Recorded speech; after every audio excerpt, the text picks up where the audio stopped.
Hi there, future scientists and math wizards. Welcome to Smile Road. I'm Sir M, and I created this channel just for you, senior high school students looking to make science and math easier, clearer, and yes, even more fun.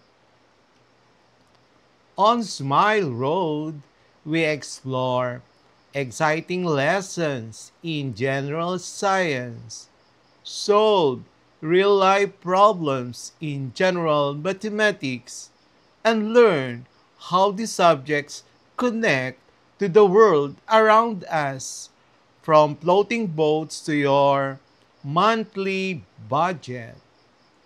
Each meeting, I'll guide you through lessons using simple explanations, real life examples, and even a few challenges to keep your brain sharp. Whether you're reviewing for exams, catching up on class topics, or just curious about how the world works, you're in the right place. Don't forget to hit that like, subscribe, and notification bell so you won't miss any of our learning adventures here on Smile Road. So, are you ready to start this journey with me? Let's walk the road of knowledge with a smile.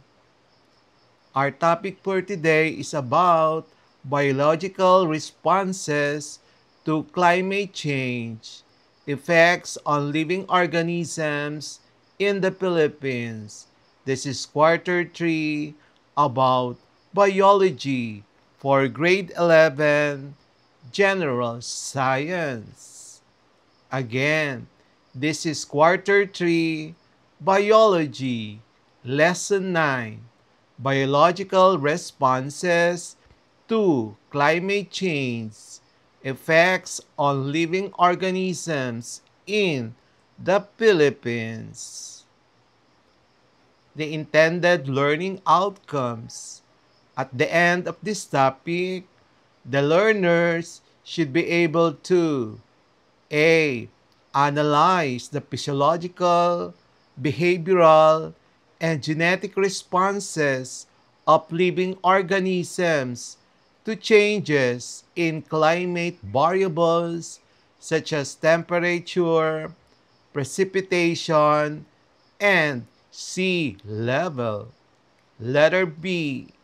Evaluate the cascading effects of climate change on Philippine ecosystems, including terrestrial, freshwater, and marine habitats. The Philippines, an archipelago with immense biodiversity, is one of the most vulnerable countries to climate change. Its biological systems are highly sensitive to even minor shifts in temperature, rainfall, and sea level. Understanding how the systems respond is critical for developing effective conservation and adaptation strategies. Physiological and behavioral responses. Biological systems respond to climate change at the individual organism level through physiological and behavioral adjustments. For instance, rising temperatures can disrupt the metabolic processes of both plants and animals. Corals are a prime example. Ocean warming leads to coral bleaching, where corals expel the symbiotic algae living in their tissues, causing them to turn white. So there you see the illustration of the coral bleaching. The healthy one, the stressed one, and then the bleach one. This makes them more susceptible to disease and death. Since the Philippines has a vast coral reef system, this poses a massive threat to maritime biodiversity and fisheries. Ectothermic animals like reptiles and amphibians, which depend on external heat to regulate body temperature, are particularly sensitive. Warmer environments can force them to expend more energy to stay cool, leaving less energy for crucial activities like foraging and reproduction.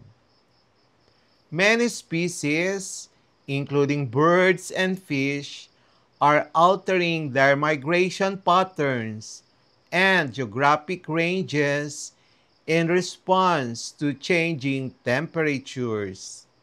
They are moving to higher altitudes or latitudes to find cooler, more suitable habitats. This can disrupt predator-prey relationship and competition for resources with far-reaching consequences for entire ecosystems. Ecosystem level effects. The impacts of these individual responses cascade through entire ecosystems, altering their structure, function, and stability. Forests, which are vital carbon sinks, are under threat from increased droughts and extreme rainfall.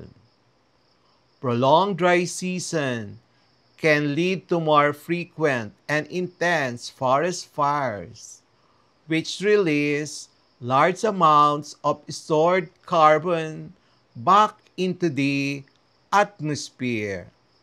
Conversely, more intense typhoons and floods can physically damage and destroy forest habitats. Coastal and marine ecosystems face a double threat from rising sea levels and ocean acidification. Higher sea levels can lead to the inundation of low-lying coastal areas, destroying mangrove forests and coastal wetlands that serve as important nurseries for marine life and natural buffers against storm surges.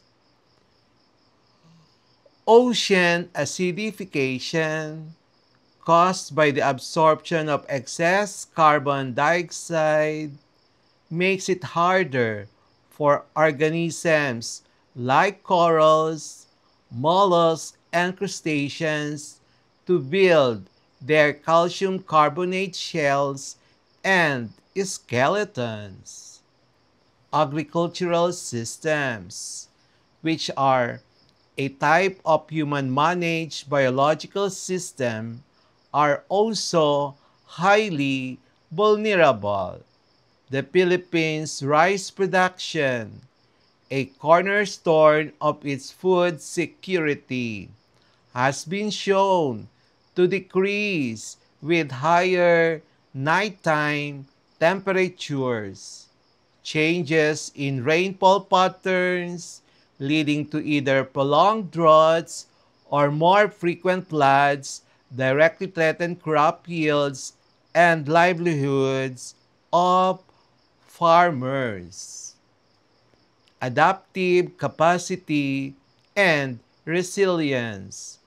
While the impacts are severe, biological systems do possess some capacity to adapt. This can occur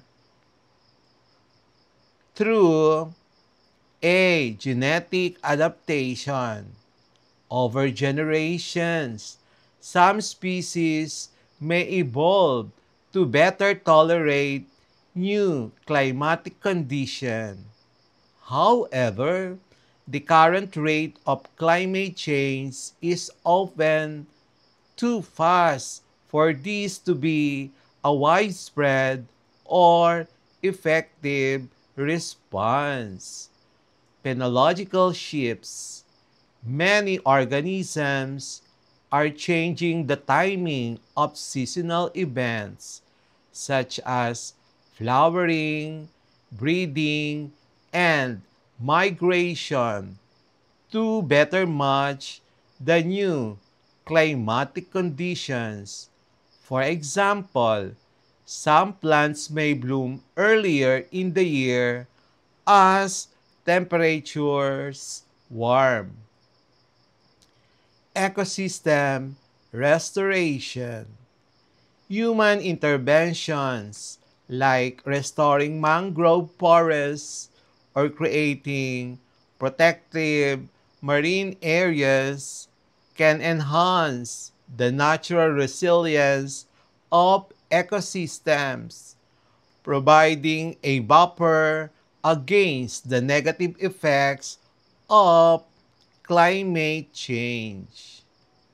In the Philippines, understanding these responses is not just an academic exercise. It is essential for survival. By studying how its unique biological systems are reacting, scientists and policymakers can better predict future impacts and implement targeted strategies to protect the country's biodiversity, food security, and the well-being of its population. This is our second intended learning outcomes. By the end of the lesson, the learner should be able to explain how biological systems, the plants, animals, microorganisms, and ecosystems respond to climate change.